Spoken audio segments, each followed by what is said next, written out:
All right, let's get one thing straight. Being nice doesn't mean being a pushover. We've all been there, helping out, saying yes to everything, smiling through the frustration, only to feel totally drained by the end of the day. Sound familiar? Well, today we're flipping the script. I'm about to show you ways to be the nicest person in the room without being anyone's doormat. Oh yeah, we're getting real, we're getting honest, and maybe just a little controversial. Ready to shake things up? Let's do this. 1. Don't smile if you don't feel like it.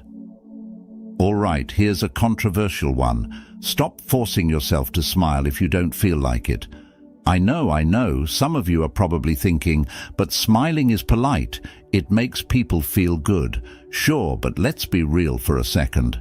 How many times have you slapped on a fake smile just to make someone else comfortable, while inside you were feeling tired, stressed, or straight up annoyed? Look, society has drilled this into us, especially women. We're taught that smiling makes us approachable, that it's part of being nice. But you know what? Smiling when you don't mean it is exhausting. It's like putting on a mask that says, "Hey, everything's fine," when deep down, it's not. There was this one time when I was at a party, everyone's chatting, having a good time, and I was absolutely done. You know that feeling when you've hit your social limit? But instead of leaving or just being neutral, I kept smiling like I was on some twisted customer service shift. And guess what? No one noticed I wasn't okay. Why?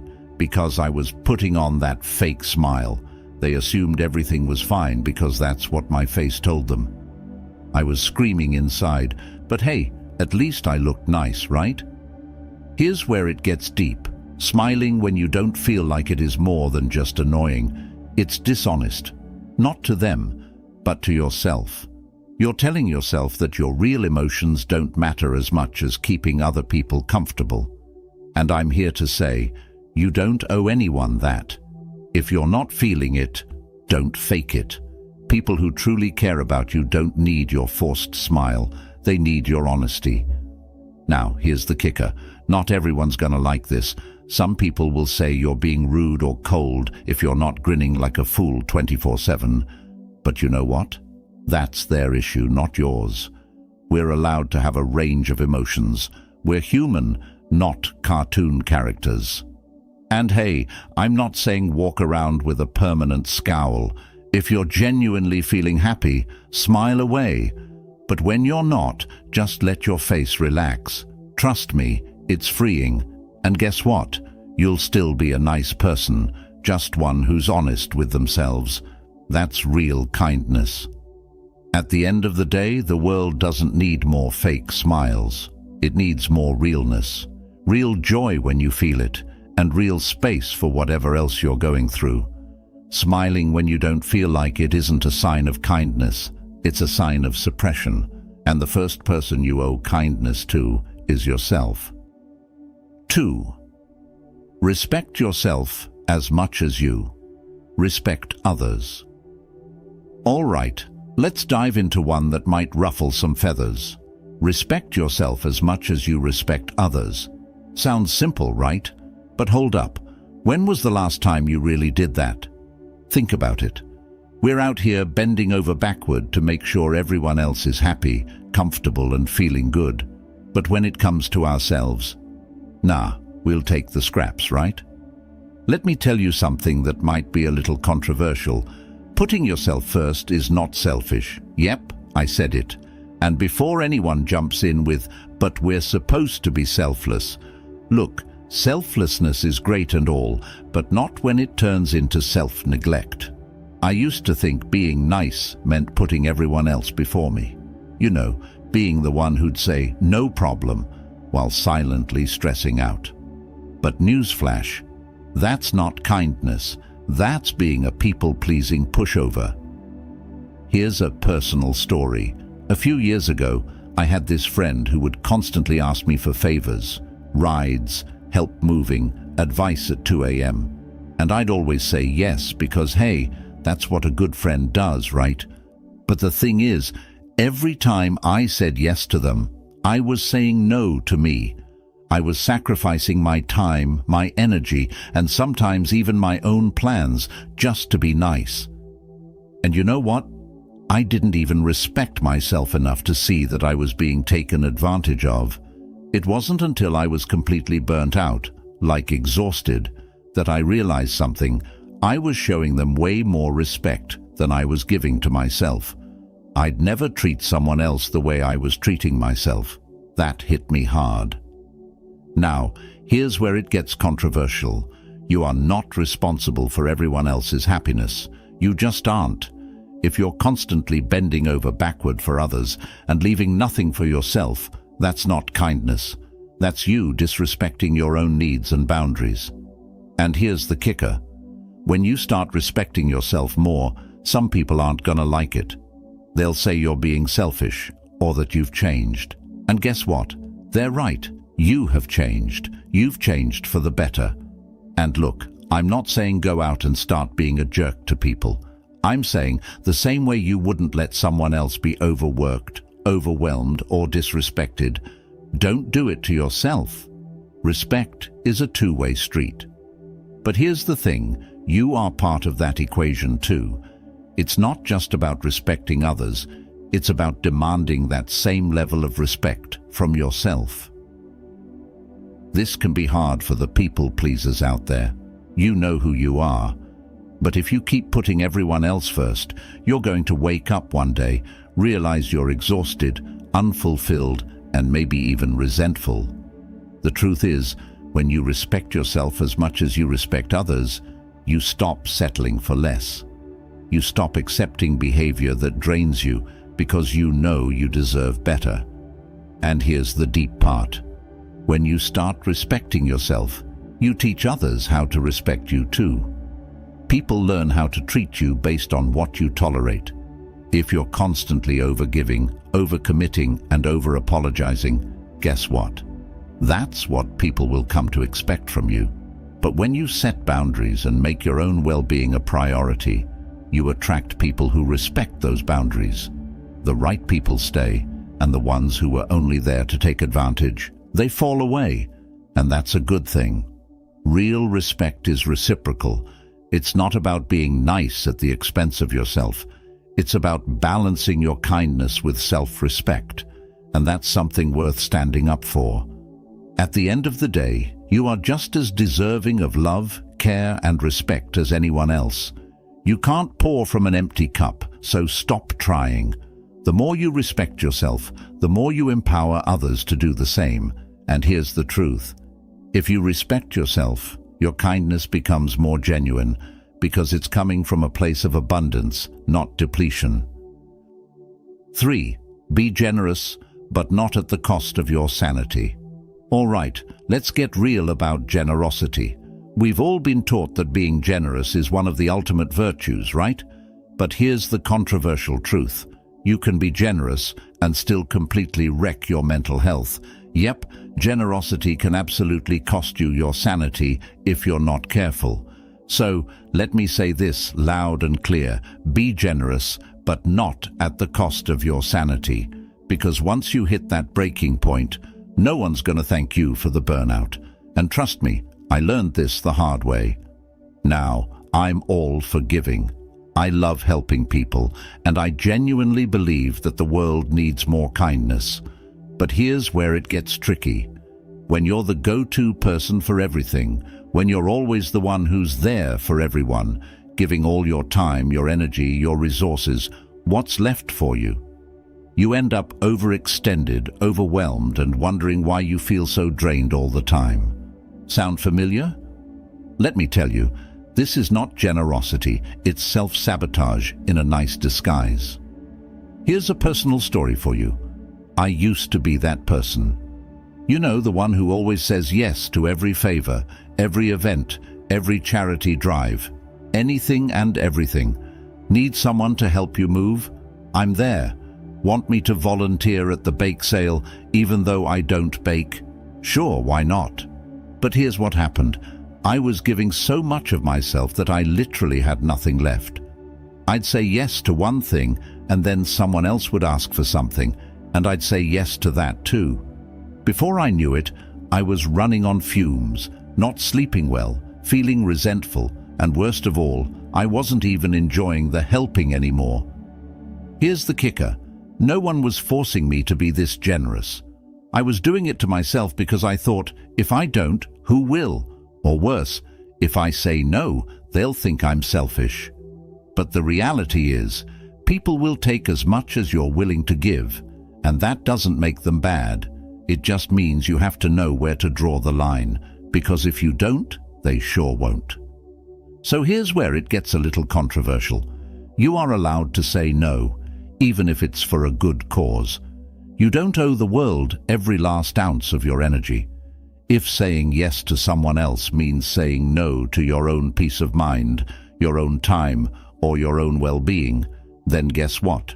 You've crossed the line from generosity into self-sacrifice, and no one benefits from that, not even the people you're trying to help. And let's not forget the guilt that comes with it, right? Oh, I should help because I'm a good person, or if I don't do it, they'll think I'm rude. Newsflash, you can be generous and still set boundaries. In fact, real generosity requires boundaries. Without them, you're not giving freely. You're giving out of obligation, and that's not the same thing. Want to know how I fixed this? I started prioritizing my own sanity. I created a little rule. Before I say yes to anything, I ask myself, can I do this without losing my mind?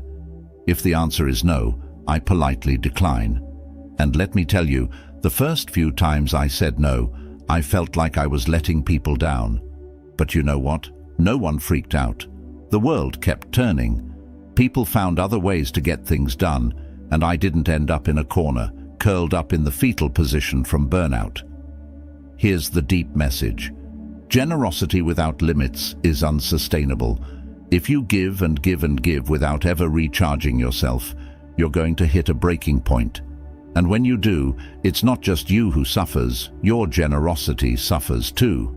You can't pour from an empty cup, as the saying goes. The people who genuinely care about you don't want you to sacrifice your mental health for them. And if they do, well, maybe they're the ones who need to rethink their version of generosity. Being generous should feel good. It should come from a place of abundance, not from a place of depletion.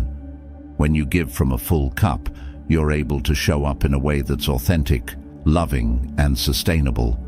But when you give until there's nothing left, you're not being generous. You're abandoning yourself. And no one, I mean no one, is worth that. True generosity starts with you. It starts with understanding your limits and respecting them. It's about realizing that giving to others shouldn't come at the expense of your well-being. You can be the kindest person in the world and still say no. In fact, sometimes that no is the kindest thing you can do for you and for them. Because when you protect your sanity, you protect your ability to keep giving in a way that's meaningful and healthy. 4. Don't say yes just to avoid conflict. Okay, time to tackle a big one, saying yes just to avoid conflict.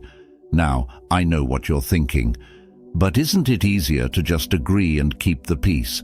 Sure, it might seem easier in the moment, but trust me, you're not doing anyone any favors.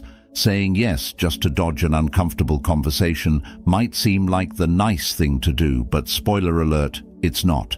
In fact, it's a recipe for resentment, burnout, and feeling like you're always getting the short end of the stick. Here's the cold, hard truth, and this might get a little controversial.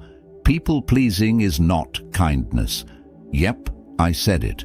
If you're constantly saying yes just to keep the peace, just to make someone else happy, or just to avoid a fight, you're not being kind, you're being a doormat.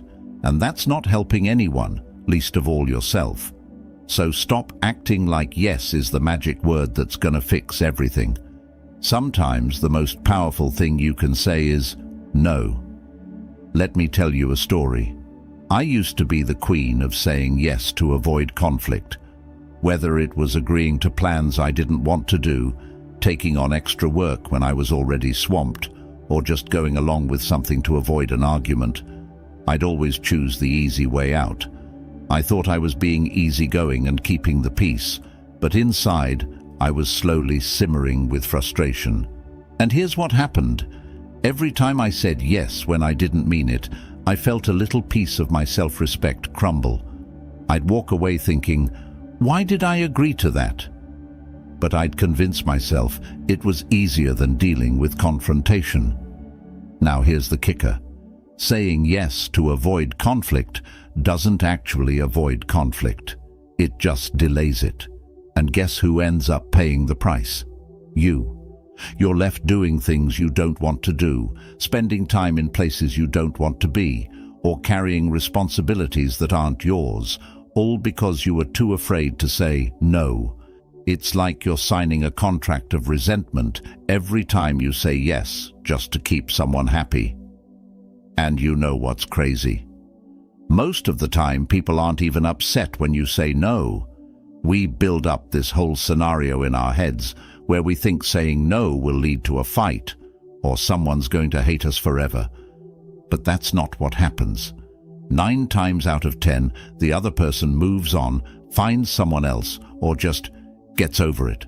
Meanwhile, you're sitting there, kicking yourself for agreeing to something you didn't want to do in the first place. Sound familiar? Here's the controversial part. It's okay to prioritize your own comfort over someone else's expectations. You don't owe anyone a yes just because they ask for it. Saying yes to avoid conflict might make you feel like you're being nice, but in reality, you're setting yourself up for a whole lot of unnecessary stress. And here's something people don't talk about enough. When you constantly agree to things you don't want, you're lying to yourself and to the other person. Yeah, I said it. It's a lie. You're pretending to be okay with something you're not, and that's not just unkind to you, it's unfair to them. Want to know how I broke this habit? I started practicing what I call kind rejection. Sounds fancy, right? It's really simple. Instead of saying yes when I didn't want to, I learned how to say no without being rude. For example, I'd love to help, but I'm swamped right now. Or, that sounds fun, but I need to recharge this weekend. You'd be amazed how much relief I felt once I started doing this. And guess what? No one freaked out, no bridges were burned, and I finally felt like I was being honest with myself. Here's the deep message. Avoiding conflict by saying yes is a short-term fix for a long-term problem. Every time you avoid conflict, you're also avoiding growth. You're teaching yourself that your comfort, your needs, and your boundaries don't matter as much as keeping the peace. But conflict, when handled with respect, can actually strengthen relationships. It shows that you're willing to be honest, even when it's uncomfortable, and it teaches the people around you that you're not just there to serve their needs, you have needs too. Now, this doesn't mean you have to be confrontational or rude. It means you have to be real. The next time someone asks you to do something and you feel that pit in your stomach, take a second. Ask yourself, am I saying yes because I want to, or because I'm afraid of what will happen if I say no? If the answer is the latter, then it's time to break the cycle.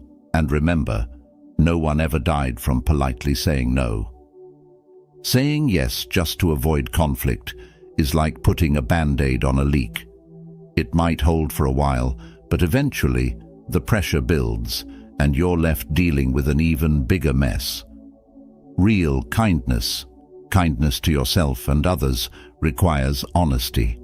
Sometimes the nicest thing you can do is say no, set a boundary, and avoid the resentment that comes from agreeing to something that doesn't serve you. Because the truth is, when you respect your own boundaries, you teach others to respect them too. 5. Speak your truth, even if it makes others uncomfortable. All right, buckle up because this one's going to hit hard. Speak your truth, even if it makes others uncomfortable. Yep, you heard me right. We've been taught to sugarcoat, to play nice, to keep things smooth, but sometimes the truth just isn't pretty. And guess what? That's okay. You're not here to make everyone else feel cozy at the expense of your own integrity. So today, I'm giving you permission, no, encouragement, to speak your truth, even if it shakes the room. Now, this is where it gets controversial. A lot of people believe that in order to be nice, you should avoid saying things that might upset others. But here's the thing. Sometimes the truth needs to upset people. If you're constantly holding back what's real for you just to avoid a little discomfort, you're not being nice. You're being fake. And I don't know about you, but I'd rather have real conflict than fake harmony any day. I remember a time when I kept my mouth shut just to keep things easy. I had this group of friends, and there was this one person in the group who would always cross the line. Like, they'd make rude jokes, say hurtful things, and everyone would just laugh it off. I'd sit there, gritting my teeth, thinking, this is not okay, but I never spoke up. Why? Because I didn't want to be that person. You know, the one who makes things awkward, the one who calls people out. So I just let it slide until I couldn't anymore.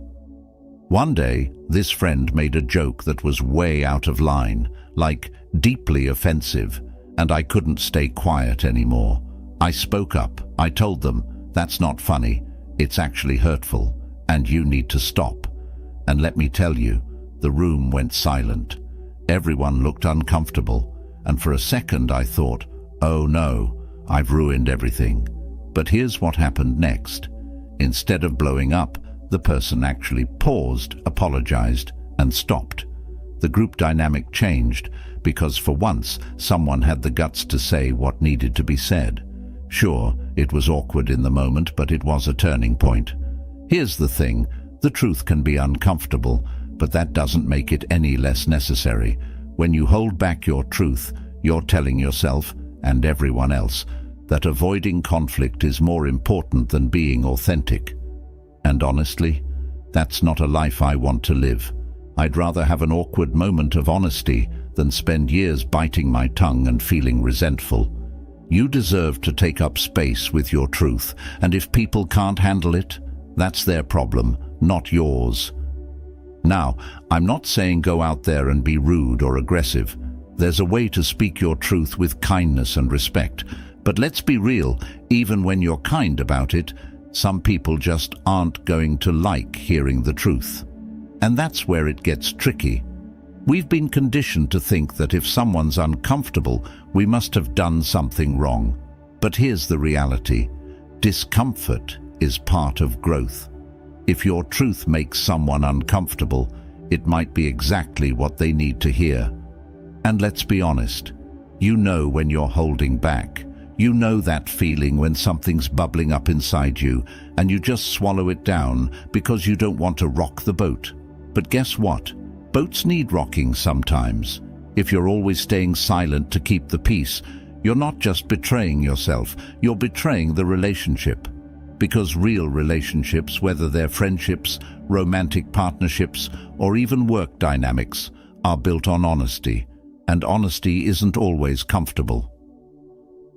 Let's talk about the deeper side of this. When you consistently hold back your truth to avoid making others uncomfortable, you start to lose yourself. You become a version of yourself that's more about what others want to hear than who you actually are. And that's dangerous. You end up feeling invisible, resentful, and disconnected from yourself and from others. The real you deserves to be seen and heard, even if it makes waves. Speaking your truth doesn't mean being confrontational for the sake of it. It means honoring your feelings, your boundaries, and your beliefs, and communicating them clearly. And yeah, it might shake things up. Some people might get uncomfortable. Some relationships might change. But you know what? That's okay. The people who truly value you will stick around. They'll respect you for being real. And the ones who can't handle it, well, Maybe they were only sticking around because you were giving them the version of you they wanted, not the version of you that's real. And here's the funny part. Once you start speaking your truth, you'll realize that the discomfort doesn't last forever. In fact, it's often way shorter than the anxiety you feel from keeping quiet. Sure, the moment might be awkward, but it passes. And after, you feel this incredible sense of relief, like you've finally exhaled after holding your breath for too long. Trust me, the truth feels a whole lot lighter than the weight of silence. At the end of the day, speaking your truth isn't about making others uncomfortable. It's about being true to yourself. When you consistently tell the truth, even when it's hard, you set yourself free. Free from the burden of pretending, from the weight of unspoken resentment, and from the fear of what others might think.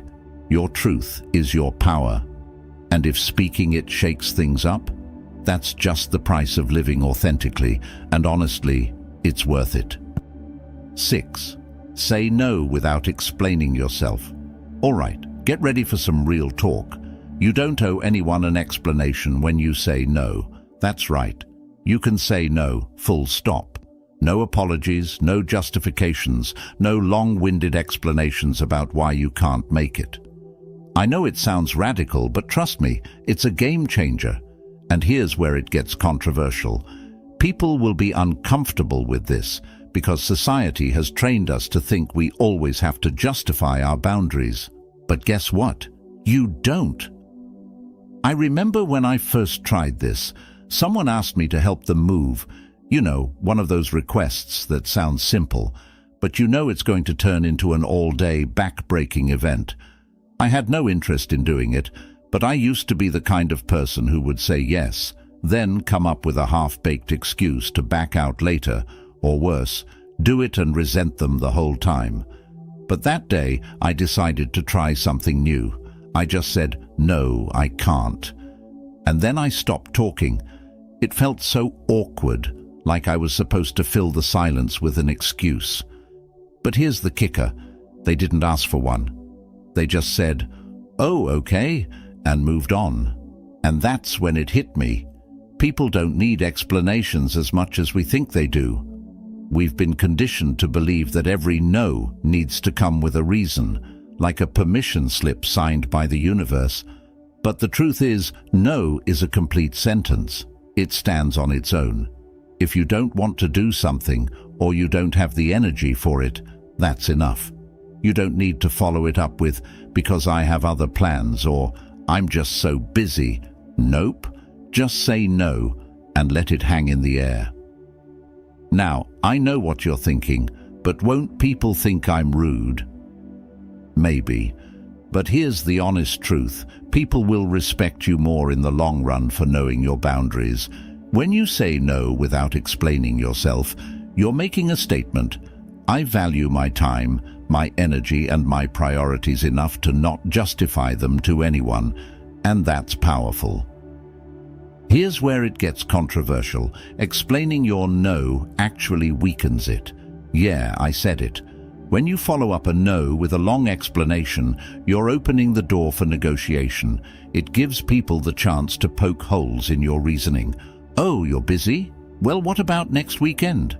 Or you can't afford it? I'll cover you this time. Suddenly, your no turns into a maybe, and before you know it, you're stuck doing something you never wanted to do in the first place. Let me give you a personal example. There was a time when I used to give these long, drawn-out explanations for everything. A friend would ask me to go out, and instead of just saying, "No, I don't feel like it," I'd launch into this whole speech about how I was tired, had work the next day, and really needed to save money. Guess what happened? They'd say, "Oh, come on, it'll only be for an hour. I'll buy your drinks. You can leave early." And guess who ended up going out? Me, every single time. Why?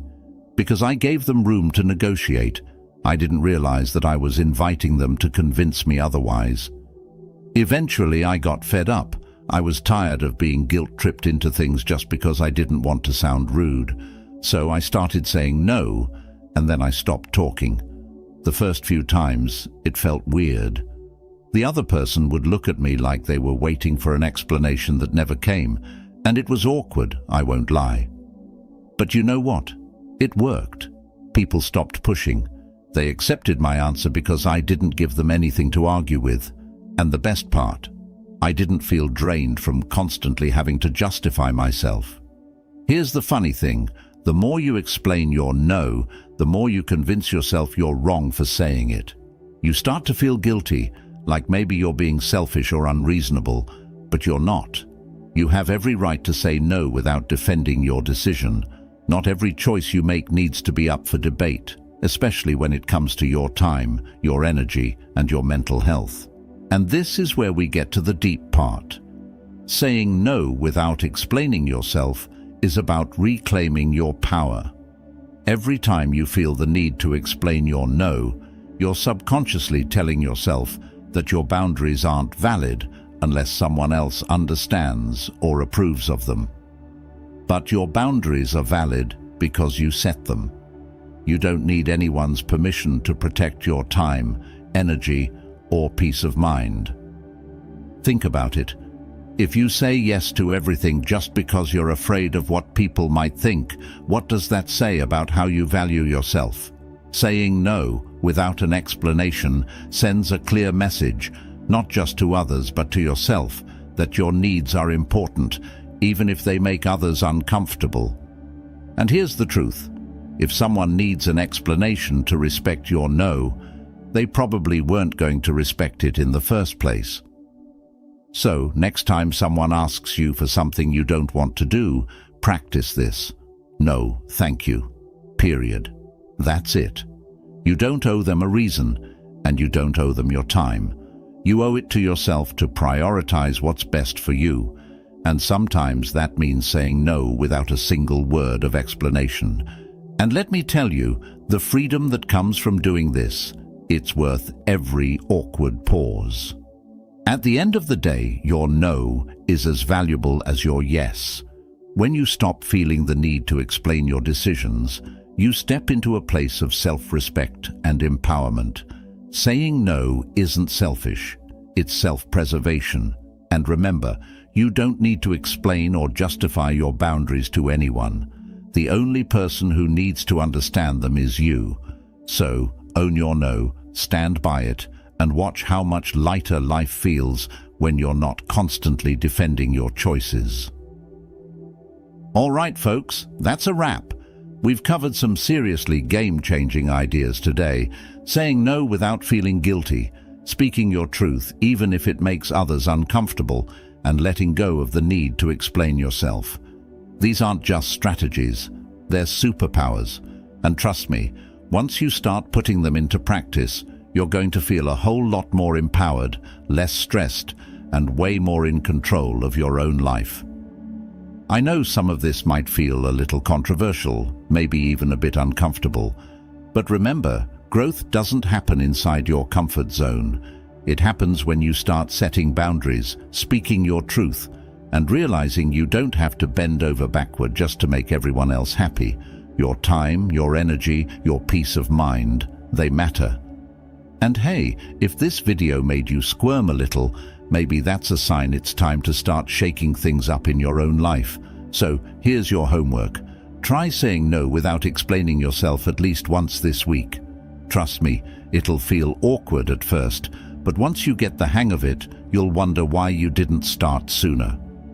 Now, if you enjoyed today's video, hit that like button, share it with someone who needs to hear this, and don't forget to subscribe. We're all about living life with boundaries, honesty, and a whole lot of self-respect around here. And remember, you're not being mean when you take care of yourself. You're just being real. Until next time, keep speaking your truth, hold your ground, and don't let anyone make you feel guilty for protecting your peace. You've got this. Thanks for watching, and I'll see you in the next one.